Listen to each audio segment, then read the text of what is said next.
Hi, everybody. Welcome to Monday on TLD Cast. I'm your host today, Cara North, and I have two very interesting gentlemen joining me today to talk about school. And when we talk about school, we're going to be talking about, do you need a degree for L&D? And yes, I rhymed, so I'm just trying to be cool. If this is your first time on TLD Cast, welcome. We're so glad that you're here. We're the training, learning, and development community. We meet here about twice a week. And if you're not familiar with us, we do webinars, or cast, I guess would probably be the better word. I like to say we're a little bit more cooler than webinars because we really want to get your input as we're going through today's topic. If you haven't had a chance, you can actually check us out on our website and check out past episodes on tldcast.us. Let me put that link here in the chat. And then when we're not here live, you can actually connect with us. We have a Slack page. So we'd love for you to join the conversation on that, get to know people here in the community, and you connect with us there at tldchat.us. So tldc.us gets you to the website, and tldchat.us gets you to the Slack page. So without further ado, we have a lot to discuss. I do want to make kind of this blanket statement before we get started that these are definitely opinions that you're going to be hearing about today, and I'll bring Chad back in here in just a moment.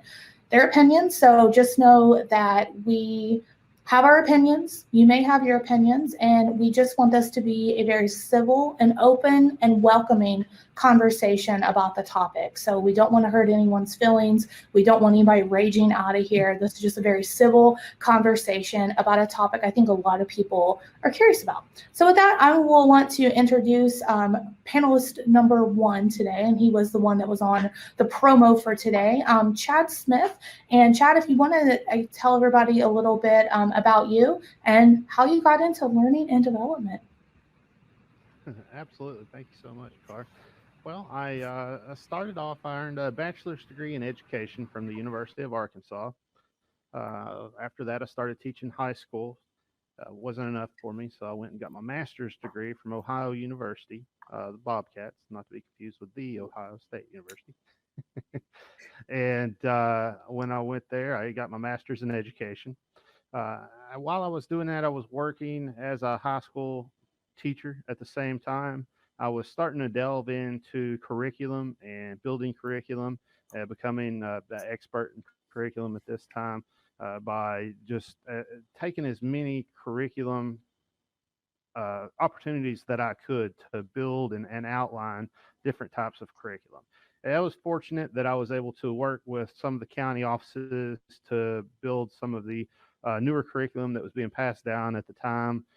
So I was really able to start building out, learning objectives and things like that very early in my teaching career.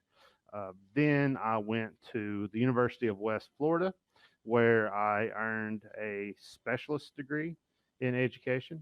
For those of you that aren't sure exactly what a specialist degree in education is, that is a terminal degree in education that is mainly used in the corporate environment. So whenever a person has a terminal degree in a corporate environment, they don't necessarily need to know how to do all the research and everything that goes into getting a doctoral degree. So they'll get a specialist degree, and that's what I got there. I got that in instructional design and assessment design. And it was very heavily based in theory, which was really cool. I also went on to earn my doctoral degree in instructional design and assessment design at the University of West Florida, which I haven't quite done yet. I'm on the, I got the first 3 chapters of my dissertation written. I'm on the last 2 chapters now, so I'm in a home stretch of it. I've went through everything that I need to go through to make sure that I'm there. So right now I'm a specialist in education, working towards my EDD in education. Very cool. And that's something that we share, is that we're both in PhD EDD program. So I did try to share while you were going through the chat, Chad, about your different degrees, so that way everybody is kind of on the same page. And I have to just give a quick shout out. So how small the world is. So Chad did his master's at Ohio University. I think that was probably before I actually lived in Ohio. But Chad and I actually have a mutual friend. One of my friends from undergrad, Chad met at his time, I think, at University of Arkansas. And it's just so small how the world is. So we had a mutual friend from that. super excited that Chad's here today to bring his talent and expertise to this really important topic. So with that, I'd like to turn it over to Richard Harrell, who I just met on Friday. And just key little thing, if you ever want to get on a TLD cast with me, comment on LinkedIn. I'll bring you in. That's how I met Richard. He had some really great things to share. And so I said, why don't you come on in and join us today? So Richard, do you want to introduce yourself and share a little bit how you got into the learning space? Yeah, absolutely. You guys can hear me, right? Excellent. Good deal. Yeah. Hey, guys. Good morning, good afternoon, depending on where you guys are at in the world. My name is Richard Harrell. I go by Rick, a little bit less professional, I guess. But yeah, so Cara, so she actually introduced me to this platform so I can get on here and speak with everyone today. I am unfortunately not this time a PhD holder or going after it. However, next year I'm looking at doing that, though. But a little bit about me, though. I've been in telecommunications for about a decade right now. I got my AAS from Anne Arundel Community College back home in Baltimore. I got a undergrad from University of Maryland in graphic communications, and then I'm finishing up my master's at Arizona State as of right now in educational technology.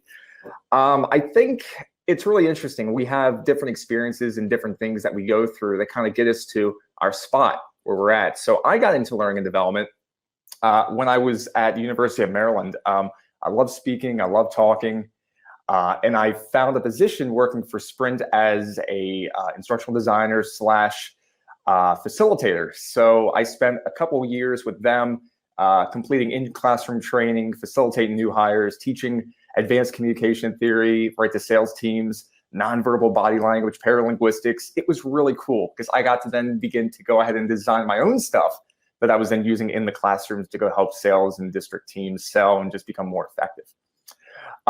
Personally, L&D is very close to me. I think that we all become better at communication, which means that we become better at sharing ideas, which means more effective transfer of ideas and just notions of thought. So I'm really excited to be here today speaking to everyone and to learn as well, because still I am a learner. Absolutely. I'll say it till the day I die. Mike Taylor said probably the best thing I've ever heard about that if you're in this field, you're a professional learner. So always love to share that because that's something that he shared with me. So great. So we got intros out of the way. So let's start about just what to look for in a learning development program. So I want to, I'll start with Chad on this one. What do you think some of the factors were that you considered personally when you were selecting a program to go into? What were some of those factors that really were important to you? Absolutely. Thank you. The most important thing for me was that it was at an accredited school that was not necessarily prestigious, but that it was a school that was considered to be a good school. For me, it needed to be a state college. That's why I wound up going to the University of West Florida. I looked at a lot of different programs at a lot of different colleges. There was a lot of private colleges for instructional design and instructional technology, but I really wanted to focus on a state school. So I went to the University of West Florida. And also, another thing about the University of West Florida, the reason I chose that school over the Florida State University, which also has a very good program, was that it actually had some better accolades as far as their instructional design program goes and the things they've done. They've done a lot of good things within the community to be able to help out those things that I sought after. I also had a really good articulation agreement from the county that I was teaching in at the time. So being able to use that articulation agreement, I was able to keep my student loans very low, and I think that was very, very helpful for me.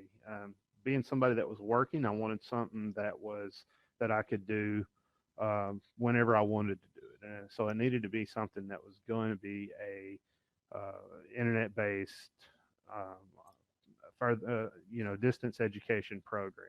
So that was the third reason that I chose it, because I was very busy at the time. I was teaching, I was coaching football, and then I'd also starting to get into like building some different coursework and stuff like that.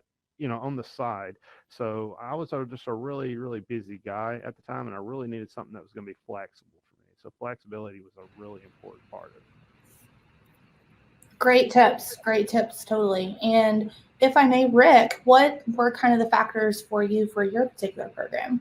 I feel like Chad was literally just like reading my mind. One of the very first things is being a little bit younger at the time and wanting to just obtain, just through my education, these different degrees. Flexibility was key. It was having the ability to work, because at the time I was working within the retail channel, and retail isn't always forgiving when it comes to having time off from whenever it has to travel to and from the office or travel to and from school. So having this online flexibility option, and ironically enough, being in the corporate world for so long, blended in this and as just education is just becoming massive. Companies don't want to have to go out and spend a lot of finance on travel and hotels and training rooms and things like that. So having the mentality of that's what I want to do, but that's also the pool I want to swim in, was kind of a deciding factor for the actual distance education just to occur. Second thing was, just like Chad said, the accredited school. I want to go to a state university. I'm not really Ivy League at all, but I feel like I have the ability, though, to definitely go where I want to go in life. And I think bottom line, just having strict time management skills mixed with that flexibility. I mean, those two things alone, they go hand in hand. So state accreditation and flexibility, I think, were my two. Absolutely. I think those are great as well. And if I may, I'm going to share kind of mine as well, because I don't know if I also shared, but if you know me, you probably know I'm also a PhD student in learning technologies here at the Ohio State University. And for me, when I selected a program, I selected an employer because they have tuition reimbursement. So if you are selected and get accepted to the programs, they pay 100% of your tuition. So I have a saying, if it's free, it's for me. So that's why I decided when I moved to Columbus to work at the Ohio State University, because when I was working at Amazon, I didn't have a degree in learning and development. So I was able to come here, start working at Ohio State, get my master's, and then I said, hey, do you guys pay for your PhD? And they're like, yeah, if you can get in the program. Challenge accepted, my friends. I will get into that program. So that's literally was my criteria, that it was free. So that's why I'm in the PhD program. But with that being said, we'll transition into maybe some things you wish you would have thought of before you hopped into the program. And for me, if I may, I'm just going to share one thing that I wish I would have checked a little bit better in my program is basically learning more about the faculty and kind of their interest. One thing that you find, especially in higher education, is a lot of schools that you go to, if they are tenured faculty, a lot of times because of just the crazy stuff with being a faculty member, at least in the United States, a lot of times their only job has been in higher education. So they are pushed to research, they're pushed to publish. But one thing I wish I would have dug a little bit deeper is to know kind of their clinical chops. Like, can they actually develop instructional design? Have they ever been an instructional designer? Can they use Captivate, Storyline, Lectora, whatever your tool of choices? Can they use those? Can they teach you how to use those? Or if they can't, are there people that come in to your program that helps teach those particular tools, methodologies, etc.? Are they kind of up with the times, or are they still kind of back doing the publishing and that kind of stuff? Because one thing that especially kind of a peeve of mine is having an online class and then seeing it be ugly and going through and looking at it like, oh my gosh, I would change this, and this, and this makes me a nervous wreck. So really, again, researching kind of who are those people behind the faces behind that program, how are they going to help you? How are they going to prepare you for your future career path? Because I am a PhD student that is not interested in academia. That changed within the last year, but after kind of being part of the higher ed machine for a while, I don't want to be part of it anymore. So that's just my 2 cents with that. So Rick, I'll toss it over to you. What are some considerations that you wish you would have thought of in your particular program? Ooh, good question. Well, I think one thing that you said was very interesting was that so earlier, that we're all just continuous learners, and everyone learns and everyone shows their learning in different ways and different measures. So I think when you think about the program that you're entering into, it's kind of like a classroom. I mean, you can have the very best content in the world. You got the very best tools, the best technology. But if the individuals don't know how to effectively use it or utilize it or implement it or teach it or any of the other words I can think of that would describe how to show it off, then it's kind of dead on arrival, unfortunately. It's like a football team that practices during the game. That it's not beneficial to anybody. That's the first thing. So I think maybe thinking about some like interpersonal questions that you may want to ask yourself before you just jump into this, well, one, huge investment of money. I mean, it's a very big investment. So you just don't want to hop into something and go, yeah, because I want the title. No. What interests you in the topic? What are your goals holistically, not just within the program, but maybe after the fact? And then I also think, what do you actually want to get out of the program? Like, what's beneficial to you? Where does it get you at in life? Then I think that you really have to think about, I think, like your lifestyle, because when you're in a program like this, it's a lot of time that you're investing. It's a lot of patience. You like going out, having fun on the weekends, blah, blah, blah, whatever. You may have to kind of dial that back a little bit because this takes up a lot of the time. And I think the second thing, like I've already said, was consider the finance part of it though, too, because I mean, again, you're not just throwing a couple $1,000s. This is a really nice car or a down payment on a very nice house. So I think when you research these programs, you have to think about these things and also ask friends, ask family who've already attended these. Because from what I've seen personally, these are continuous in terms of actual learning and development. Some of the classes I've had, they've been amazing. Other classes, I've kind of had to scratch my head a little bit and go, I think I would have done A, B, and C a lot better than what they did. And here's why.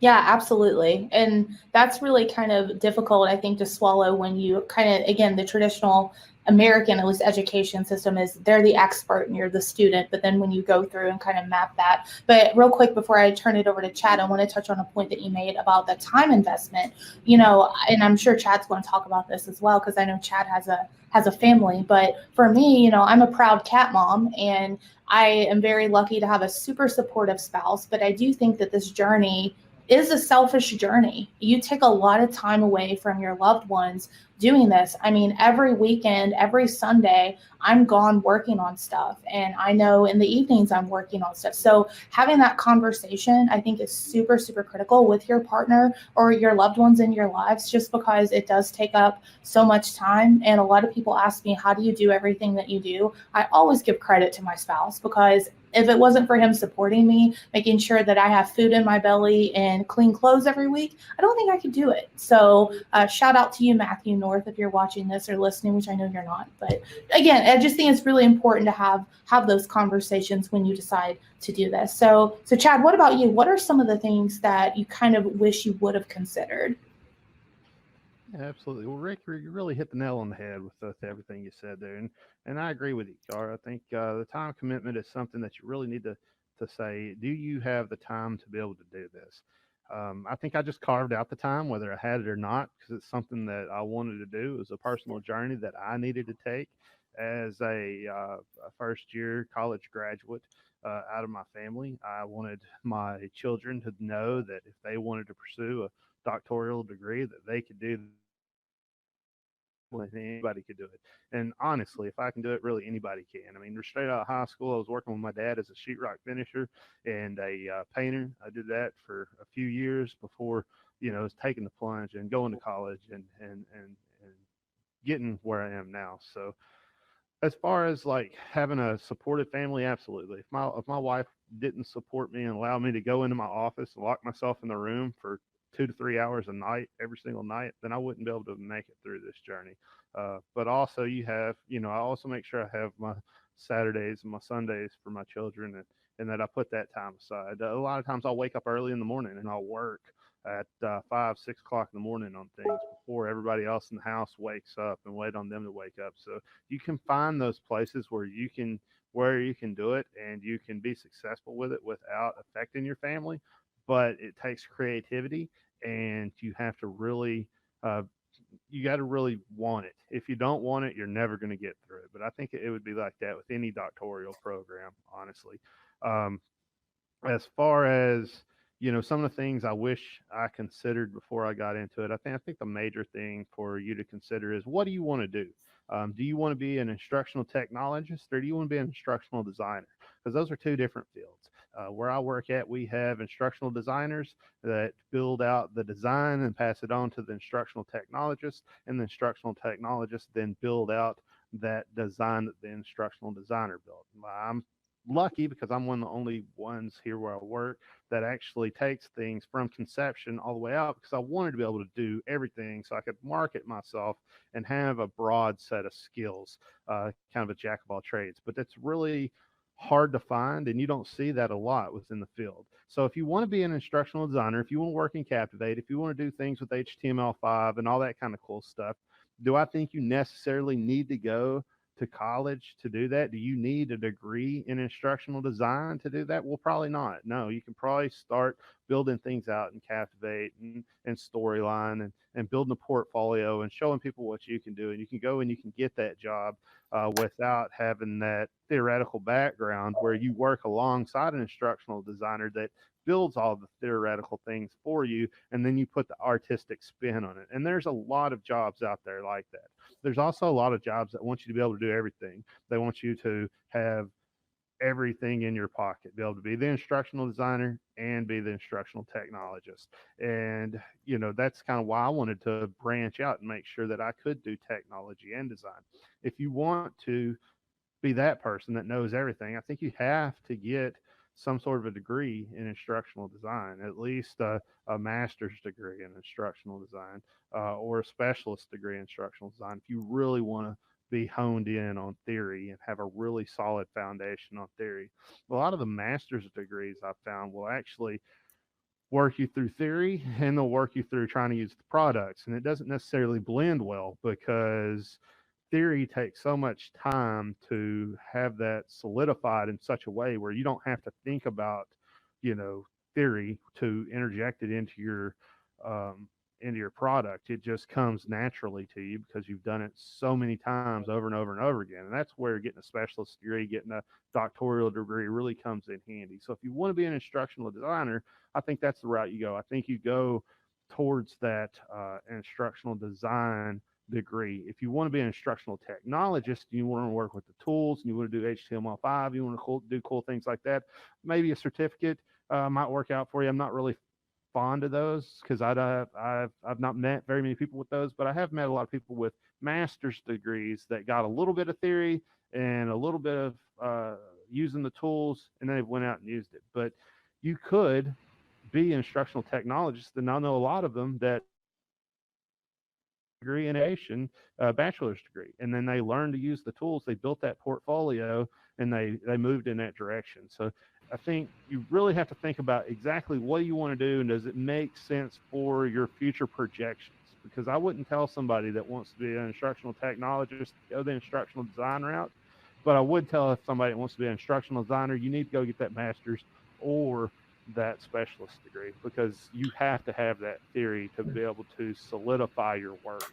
And that way, if you go to work for like yourself, Cara, where you're at a higher education institution, or like myself, where you're at a community college, you have to be able to work with professors who have PhDs, and you have to be able to say to those professors, here's why you should do these things.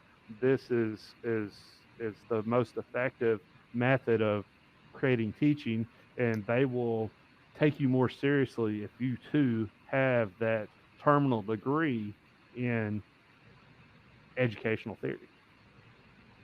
Absolutely. And I will try to tone down my snark level on that, Chad, because you are dropping some knowledge nuggets left and right that absolutely true. But even if you have that PhD, faculty do what faculty want to do a lot of times. But with that being said, I think this transitions into a nice question that we have from the chat that I posted. But one thing I found very interesting about being an instructional designer in higher ed is a lot of the positions do actually require a PhD. And that absolutely blew my mind when I saw that. And that's not why I'm getting a PhD. I'm getting a PhD because I love to learn. And again, they said it was free, and I said, let's do this thing, which maybe is probably not the best reason to get a PhD, but you live and learn. But a question that we got a couple of times here in the chat is about the certificate programs versus the master's degree. So Chad, you talked a little bit about that before, but Rick, if you have any thoughts on that, or Chad, if you want to clarify anything, it looks like Margie and Lori were both interested in kind of knowing the difference between the two, the certificate program versus that master's degree. I can touch on it a little bit more. I think I would suggest that if you're going to get a certificate, that you look at where you're getting that certificate from, and you make sure that it's coming from an institution that is highly recommended by other instructional designers. You talk to people that's been through that program that has had that certificate, and you see what projection they've had.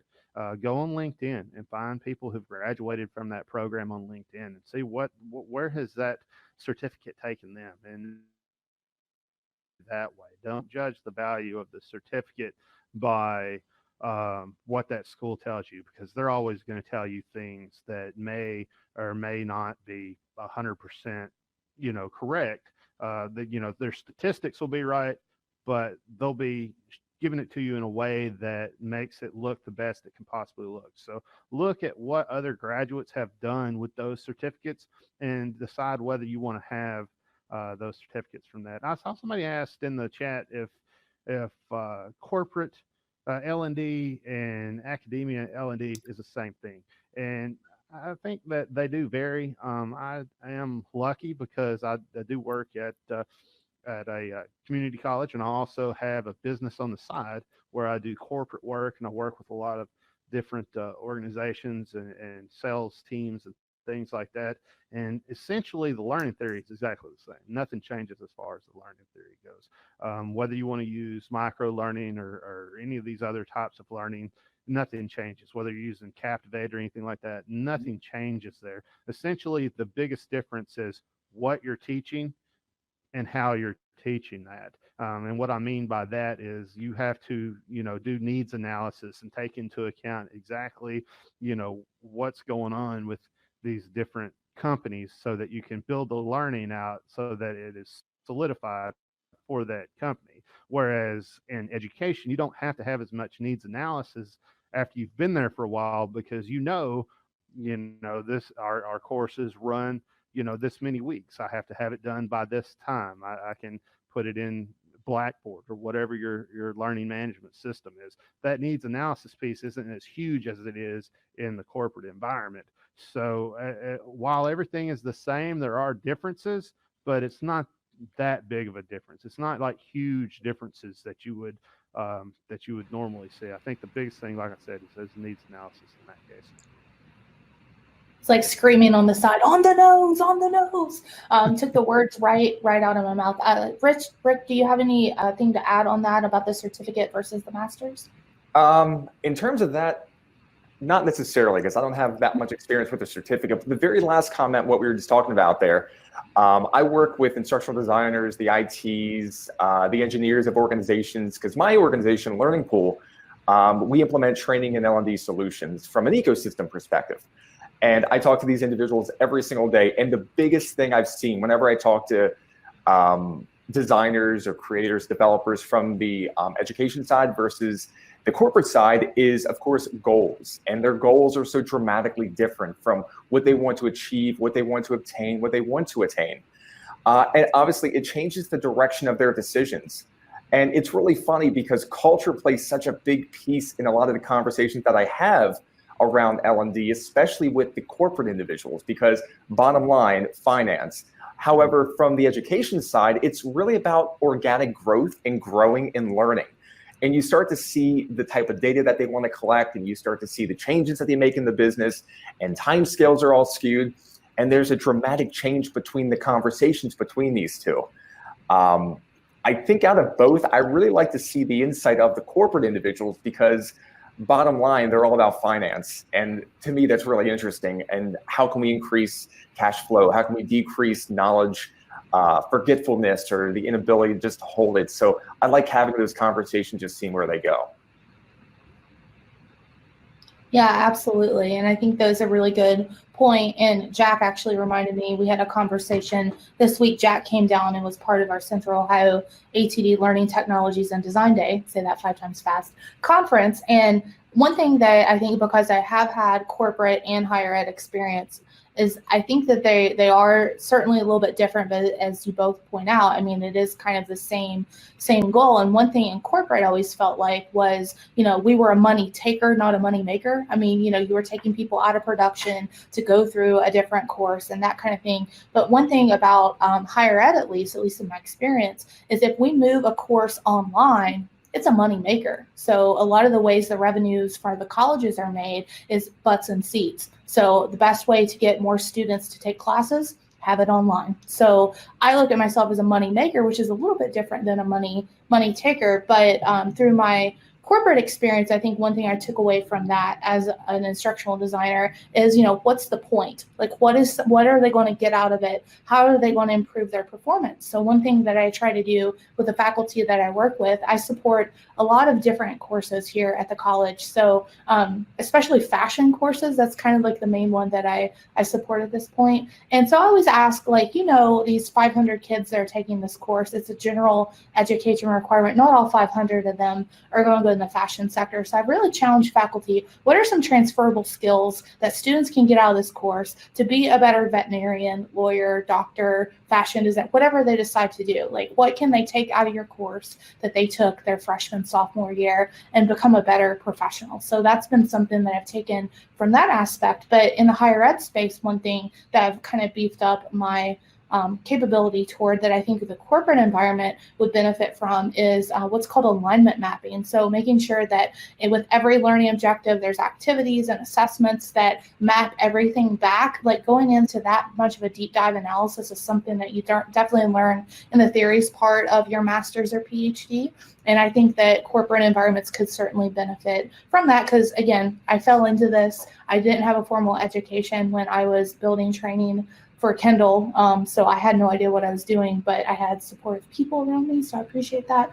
But long story short, just wanted to kind of share at least my experiences of being on both sides of the coin, because I think that is a little bit unique having both. I want to go ahead and hop into another question real quick, and then we'll kind of go back to our informal list. So this one was from SJ about what one would study to be a learning experience designer. And Chad, I know you have strong feelings on this, so I'm going to let you start.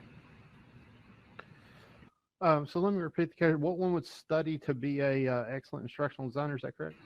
Oh, sorry, a learning experience designer. Learning experience designer. Yes. So learning experience designer is going to be the same thing as an instructional designer.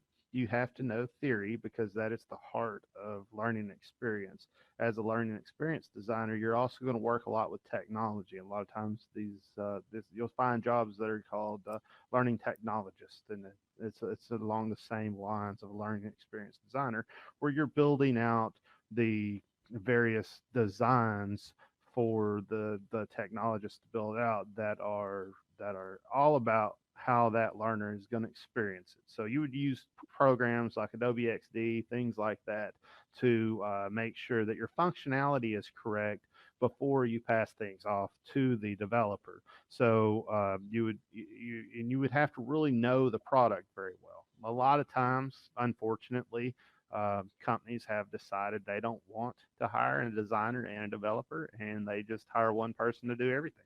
So you have to be able to fill that role also. You have to be able to use Adobe Captivate or Storyline, depending on what they want you to build in. You have to know those products as well. So as far as a learning experience designer, the theory first. Once you know the theory, then start working with the tools, because the tools are kind of secondary to the theory. Anybody can pick the tools up and start building things out in the tools. But if it's not built out in a theoretically sound manner, if you're not using, say, andragogy for adults and pedagogy for children, then you're not providing the learning experience that somebody is going to need to be successful as a student or a learner going through your course. So make sure that you have the theory foundation first, then you move into the tools. Man, I'm gonna start calling you Yoda, Chad. I mean, you're just like dropping them left and right, my friend. Rick, do you have anything to add to that? Yeah, I've got a couple of minutes worth of experience I want to chat about.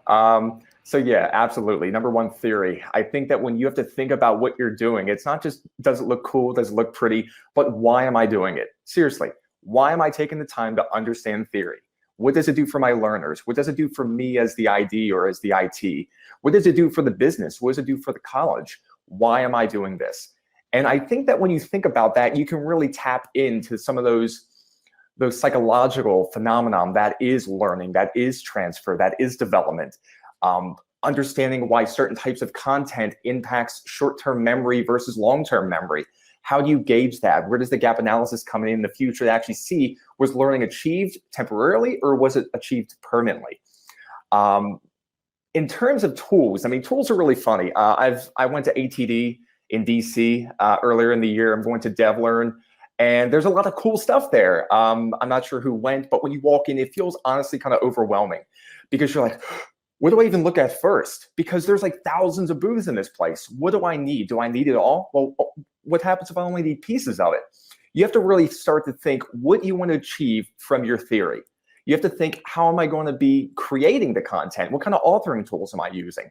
Rise 360, Storyline, Adapt. Adapt is something that my organization currently uses right now. And then you've got all these smaller ones along the way that slowly build up. And then you're like, okay, well, where am I going to host it at? Am I going to have to go buy an LMS, learning management system? Am I going to use a free one? Maybe I want to use maybe like an LXP. If you guys aren't familiar, learning experience platforms are becoming very big. Because learning's more about experiences versus just compliance training. But you can have compliance and experience, though, so not to get those two confused. But then another question arises, well, what kind of tool do I want to use then to go measure the efficacy of my learning? Do I want to have a learning record store that really just granularly collects data? Do I want to have SCORM versus XAPI compliance in terms of training? Like, what do I want here? So I think that when you really start to think about those two things, theory and tools, you really get into some really complex conversations that's not just cost, just aware of cost of how much the tool is, but what does it do for me though? And I think that when you think about it like that, it becomes a little bit more difficult than just, yes, I'll take two of those. Great, great tips. And one other thing I would add is my title is Senior Learning Experience Designer at Ohio State, and I had to fight to kind of get that title. But I like to look at myself as a buster of sludge. I like to think of what we do as more of a nudge versus a sludge. And there's a lot of crazy systems I've seen. I think SJ has given some examples here in the chat about her compliance training here at the university. Our different LMSs are behind two-factor authentications. And then you have to have 8-9 clicks just to get into a training. I definitely think that is sludge. I think there's better ways of doing it. I mean, how are you supposed to get people excited? Why should it take 2 to 3 minutes to get into stuff that they want? It's almost more of a punishment than something good. So that's kind of like my little 2 cents about it. Fight the sludge. So with that, I'm going to thank you, Kim. I appreciate that. If you're going to DevLearn, we have a little side chat here. Drop it in the chat if you're going to DevLearn, because we'd love to see you there. Rick will be there. I'll be there. Tracy will be there. Jack will be there if Jack's still with us. So love to have a quick little meet up there. All right. So let's talk about just kind of the day-to-day of being a student in a program. I want it to be real. I want people to kind of know exactly what to expect. I do think there's kind of this romantic vision of, oh, I'm a student again, and oh, I'm bettering myself. And we know the real, right? So Chad, I'll start with you. Give us kind of a sense of like the real day-to-day. You've talked a little bit about time management, getting up early, that kind of stuff. I mean, give it to us straight. Like, what is it actually like being a student? Yeah, absolutely. Thank you for the question. It's very difficult. I remember when I got my bachelor's degree, and I said I'm going to go get my master's. One thing I learned, if anybody's thinking about getting their master's and you're worried about it, if you did well in your bachelor's degree, you're going to knock it out of the park on your master's. It's just easier. It really is. You're learning something that you want to learn. You're focusing on something, and you're not going like you do with an undergraduate degree, and it's much, much easier than it is another degree. And I think that is because of the interest and the motivation behind getting a master's degree. But it's a lot of work. It's a ton of work, and you go through almost a hazing process by the professors, I feel like, to kind of introduce you into the world of academia. You don't have any clue how to do APA formatting. You don't have any clue on formatting or writing or anything. You think you do.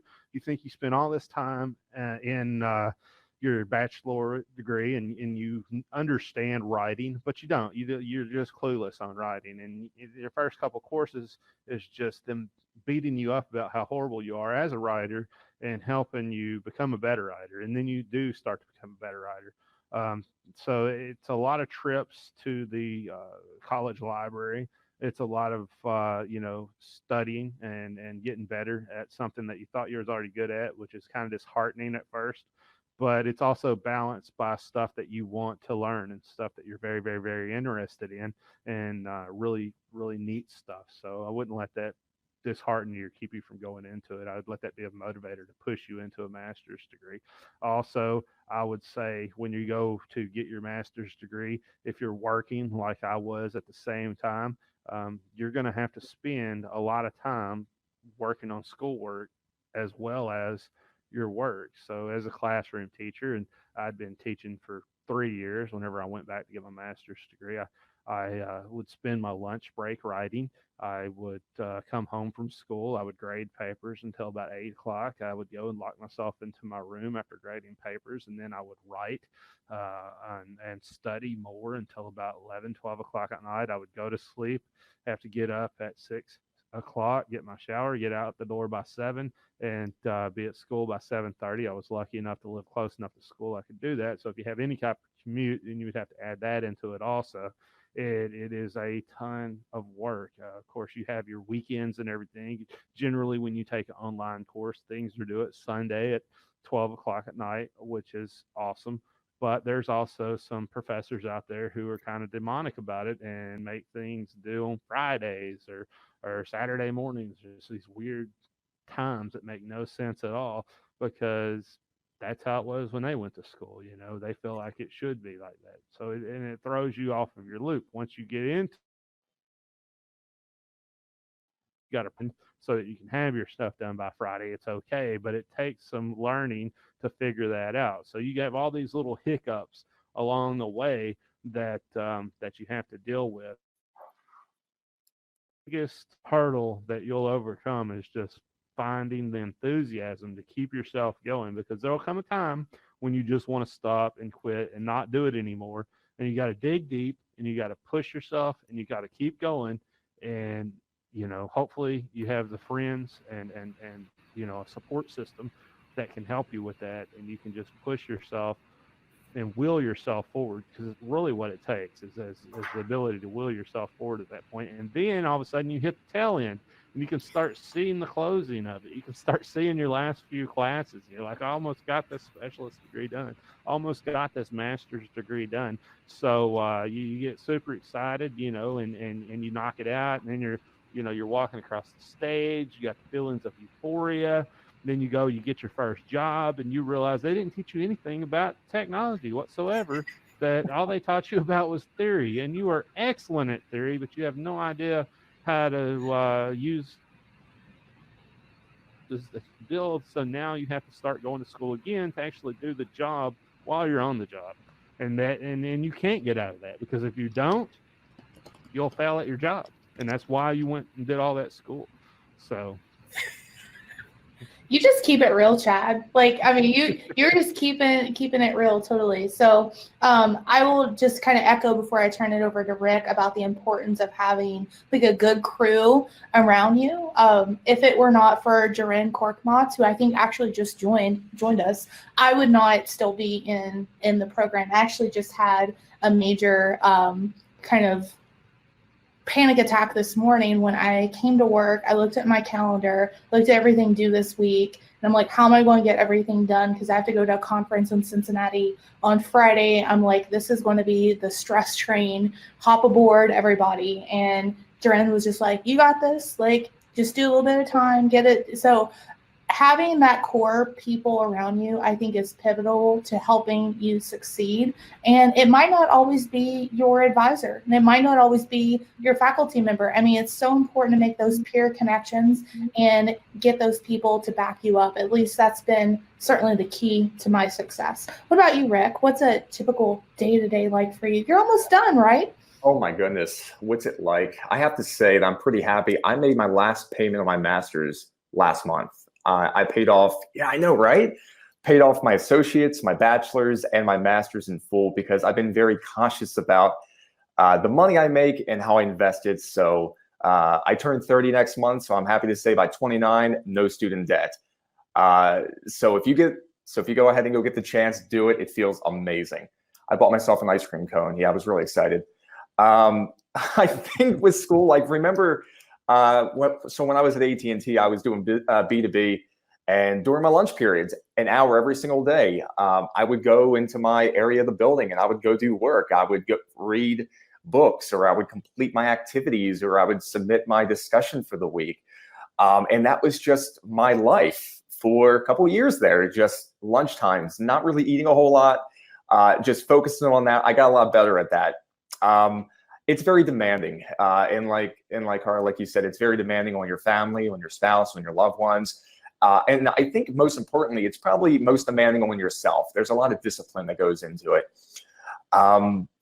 Like for me, I was taking my work with me, my schoolwork on vacations. I was taking it on the airplane. I was taking the dorm family trips sometimes. And it was just very frustrating. But once you figure out that I can't waste my time, I have to invest it wisely, it does become a lot more manageable after a while. And that was something I learned, was time management. Because we're meeting in different time zones, submission dates are all over the place. And I think I had to become a very responsible learner, meaning don't complete the activity. Don't read the book for compliance. Have you done it? Check, I've done it. No, compliance training is not effective in all regards. But what are you getting from this study? What are you getting from the book? And I think when I thought about that, I became a much more responsible learner. And I think bottom line, just keeping that motivation up. It's very easy to become demotivated, especially in this space, depending if you're physically at the old brick and mortar college, if you're in blended learning, if you're all just asynchronous remote. Bottom line, prove to those who say that you can't, that you can. And I think that once you do that, you're going to be A-okay. Great tips. Proven. You have something to prove. So I think that's always great if you push yourself, right? I want to get to, we have about 10 minutes left, give or take. Want to go ahead and hit these last few questions, kind of speed round. The first one's from Margie. I think it's a great question. I don't know of one, but do either of you know of a list, like a website with available programs? She hasn't had any luck finding one, like one good list to show all the different programs. Do either of you have any insights into that one? Unfortunately, I do not. I will tell you, Google is a very big place. Bing is a very big place. Yahoo is a very big place. And the scary thing is that having millions of options is not always right. Those top reviews saying like this, and this, hey, my opinion, go explore. Go be one of those responsible searchers. The first 5 or 6 things in Google isn't always the right thing. So I would really take it back to home and think interpersonally, well, what do I want to do? What do I want to learn about? Do I like it because of the name, of the title? Is it something I'm actually passionate about? It can be very easy to get lost in the chaos that are lists of this stuff. So I would think maybe take it back to home, think about what you're looking at, maybe going on YouTube, maybe reviewing some videos that people have made about the subject. Social networking sites. I'm a huge Redditor. Not sure if you guys are on Reddit. I love Reddit. That's where I get a lot of my information. See, Cara gets it. But I learn a ton about what I do right now from crowdsourcing, and I like Reddit for that. I think it gives me a good platform. Yeah, me too. I love Reddit. It looks like, I hope I pronounced the name right, Trika. Thank you for that. So ATD actually does have a directory there, so good to know ATD is doing something. Chad, do you have any other thoughts on that one? Create an Excel spreadsheet and list it all yourself. That way you can put the things out there that you find most appealing about the programs. Because remember, every program is going to tell you all the flowers and wonderful things about their program and why they're great. And you should go there just to get you to enroll in their financial aid fund. They are a business and they're trying to get as much money as they can possibly get, and that's what they're all about. You have to really research and decide what is the best thing for me. And just another, this kind of, I think, goes along the same lines of this, but when you're doing that, if you're going after a master's degree, they're pretty standard. If you're going to go get a doctoral degree, I would suggest earning a doctoral degree that allows you to earn your specialist degree en route to your doctoral degree. That way, if you finished all your coursework and you wound up all but dissertation, you still have a terminal degree in the end.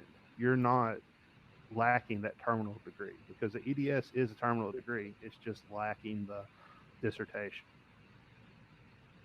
Man, I'm telling you, truth bombs here and there. Like, it's just like we're on the same path. I love the fact that you had people, and I don't want to be big. I want to get my head off here. Okay, there we go. That you have people kind of listing what's for them, and you're absolutely right. It is a business. It is about kind of what the selling points are. So I love the fact that you pull out about if you don't complete, if you're ABD, which is all but dissertation, that you could still get a degree at the end. I think that is a very great call out, Chad, as always. So, and it looks like Seth actually has a list that he's kind enough to share. So thank you for that, Seth. Have three other questions that I hope we can hit really fast, and then we have to say goodbye. I could talk about this forever. This is good stuff. So Lisa's wanting to know what your thoughts are about a master's online for working people, and just kind of my 2 cents real quick, Lisa, if I may. If you don't know Roberta Dombrowski and Matt Sustana, I can make those introductions for you. They both did theirs at Boise State, and I've been very impressed, especially with Roberta's portfolio of everything that they did in that particular master's. So I would really encourage you to check out some of the stuff that they've done. And again, I'm happy to make that introduction for you because they're both really good people, both have really bright careers in the space, and really speak very highly of the programs that they were a part of. So that's one that I would recommend just by seeing what they've been able to do. Rick or Chad, do you have any thoughts on the online masters? Yeah, I think if you're going in instructional design and you're planning on working with students in an online environment, you need to be an online student first. So it makes sense to get an online degree, traditional degree, especially if your bachelor's degree was a traditional degree. It doesn't make sense to get another traditional degree and another traditional degree. You need to have that opportunity to understand what a online student feels and thinks. I think if you should look at Purdue University. They have a wonderful program. University of West Florida has a really good program. Look at like you said, Boise. They have an excellent program. They're out there, and they're really good colleges that have really good programs. And if you're going to be teaching people how to use technology, you're going to be working online, it's going to look better if you went through an online program. Whenever you start talking to your prospective employers, and you can say, I understand from a student perspective what it's like to use a LMS. I understand what it's like to take a course online. Yeah, I feel like I should have to start going first here because, Chad, you keep on stealing my thunder, my friend. I think that when you think about it, so being a student can be very complicated for a number of different reasons, but the environment of which you live in can be one of the most complicated places ever. What kind of software are they using? Is it really conducive to the online curriculum versus the blended versus the traditional? I've seen some programs, not at Arizona State, but I've seen some, not gonna name any names, but they've literally taken the the physical classroom, and they've dumped it into an online environment, and it doesn't transition well. Learning points are being missed. You don't have the kind of conversation, the kind of real-time interaction that you need, like you're physically in a classroom. So a lot of that is being lost, and you have to think, but my time and my finance are being invested in this. Why am I not getting what I want out of it? So I would have to say Arizona is really good. University of Maryland, another awesome one. Penn State, excellent for online, I feel, from what I've seen. And I think that when you think about it from a student's perspective, you have to think about the pros and the cons, I think, of the program as a whole, because they're not going to transition well to everybody. Absolutely. Also, I'll just interject real quick. Also, Yeah, think go ahead. about what your program is. What are you taking, and what degree in educational leadership? If you're going to be an instructional designer, it's not going to help you any way whatsoever. If you want to be a principal at a high school, great, go get that degree. But make sure your degree is focused in what you want to do. And to do that, you'll have to more than likely take a distance education course. Yeah. Good points. All right, wrap up really quick. Hopefully we can get through these in less than a minute total, I hope. So we have one from Ruth. I think she was interested in getting that first ID position, that everything that you see requires authoring tools. My pro tip for that would be yes, a lot of times that first job asks for 1, authoring tools, and 2, experience. Best way to get help with both is I would reach out to your local ATD chapters or other organizations in the L&D space. Get to know people at those particular chapters. They can, 1, give you volunteer opportunities a lot of times, or 2, you can get mentorship from them that can help you get to the next space in your career. So that would be my tip. Rick, I'll let you go first since you said that Chad stole your thunder. I think right with that, honestly, just doing like some real basic research up your own. I mean, generally from what I've seen, in terms of tools that's being out there, there's a few that are really well known: Rise 360, Storyline, Adapt, those kind of things. I think honestly, just trying to go get like the trial versions of them and just play around with them, see some of the really cool things that people have discovered and made, I think, with this stuff online. A lot of organizations out there offer demos of their software, mine being one of those organizations. Talk to other individuals within the organizations that own stuff. So yeah, so ATD is gonna be a great place. Unfortunately, we don't meet that often, as much as I wish as we did within the L&D community and environment. But I think just communicating with others in the field, just asking what they do well. Not trying to sell you anything, not trying to buy anything from you, but I am just curious about what everyone's using. And I think when you come in with that kind of mindset, it makes learning a little bit more organic, I think. Great. Chad? Yeah, work for free. Yeah, and do it fast and often as much as you